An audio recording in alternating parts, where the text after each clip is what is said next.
Depuis septembre 2024, la résidence de journalistes engagée à TLB de Somme se poursuit avec l'école élémentaire des Platanes à Abbeville. Moi-même, apprenti journaliste en service civique à TLB de Somme, j'ai pour mission de garder une trace des interventions de Mohamed et Alban, qui interviennent tous deux chaque semaine auprès des élèves de l'école des Platanes. Après plusieurs séances de préparation, nous sommes arrivés au 14 octobre, jour où les élèves se rendent au chantier de maraîchage de l'ancienne ferme Robard, dédiée à l'insertion professionnelle, située côte de la Justice à Abbeville. Pour mener leur enquête qui a pour fil conducteur de la fourche à la cantine, ils ont pu faire la connaissance de l'encadrant du chantier, Dany Mirandel.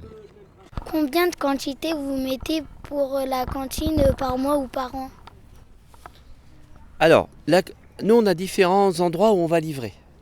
Donc en fonction de la production, la priorité déjà c'est l'épicerie sociale. Donc l'épicerie sociale va nous suggérer par rapport à nos quantités ce qu'elle a besoin. Donc ça peut être 10 kg de tomates, ça peut être 100 kg, ça peut être 5 kg. Ensuite, si on a énormément de kilos de tomates, on va prendre ce principe, on va passer aussi sur des cantines. Donc la cantine, on va y proposer et elle, par rapport à ses repas, elle va nous dire, moi je peux prendre 50 kg ou je peux prendre 20 kg.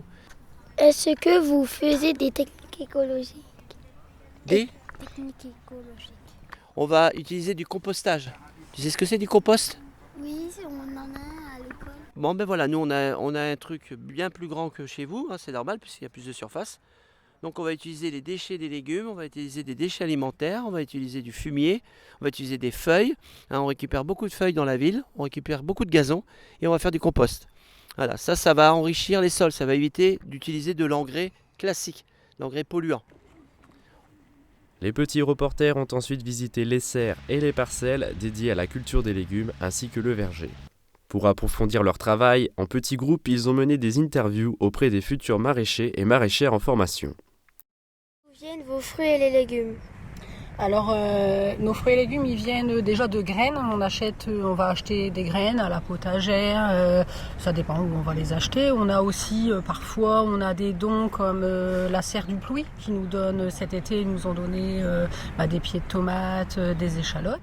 Après avoir passé la matinée dans ce jardin, les élèves se rendent à la cantine du Soleil Levant, celle où certains ont leur habitude de déjeuner. Toujours guidés par les journalistes professionnels Mohamed et Alban, les élèves avancent dans leur enquête grâce à plusieurs rencontres. Sur place, Raphaël Ulrich, chargé de mission pour le programme alimentaire de territoire, souligne les bienfaits d'une alimentation saine et durable. Sitôt le repas terminé, les jeunes reporters ont eu le privilège de pouvoir visiter la cuisine et d'interroger Ingrid Delannoy, la seconde de cuisine. Est-ce que vous devez vous réveiller tôt pour cuisiner ? Oui. Le matin, je commence à 7h. 7h jusqu'à 15h. Parce qu'il faut commencer tôt, suivant les menus, suivant les plats. Il faut mettre en cuisson de bonne heure. Comme les viandes, comme le bourguignon, ça c'est long à cuire. Et nous, on est combien d'élèves en tout dans la cantine ? Alors ce midi, il y avait 165 enfants. Donc vous êtes à peu près 170 depuis le début de l'année.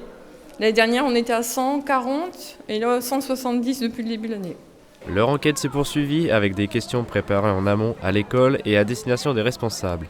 Isabelle Pécry et Sébastien Flinquet font fonctionner cette cantine. Moi, je m'appelle Sébastien Flinquet et je suis responsable d'une cantine qui s'appelle la cantine du CM17. Est-ce que ce sont des produits de saison ? Oui. La plupart de nos fruits et légumes sont de saison, bien évidemment. Après, on travaille avec des producteurs locaux. Et puis, après, il y a des légumes qui viennent d'un peu plus loin. Parce qu'après, sinon après, c'est trop répétitif. Donc. Mais on travaille avec des produits locaux, bien sûr. Donc, je suis Isabelle Pécry, je suis directrice restauration. Donc, restauration dans 28 cantines de la communauté d'agglomération de la baie de Somme. Est-ce que vos aliments ils sont fabriqués dans la cantine ? Alors, effectivement, les plats que vous mangez à la cantine sont fabriqués ou préparés par les équipes, donc les cuisiniers responsables et leurs équipes, c'est-à-dire que les carottes, les pommes de terre arrivent, il faut les éplucher, même pour la soupe, il faut préparer, il faut râper, il faut ensuite cuire pour le plat principal.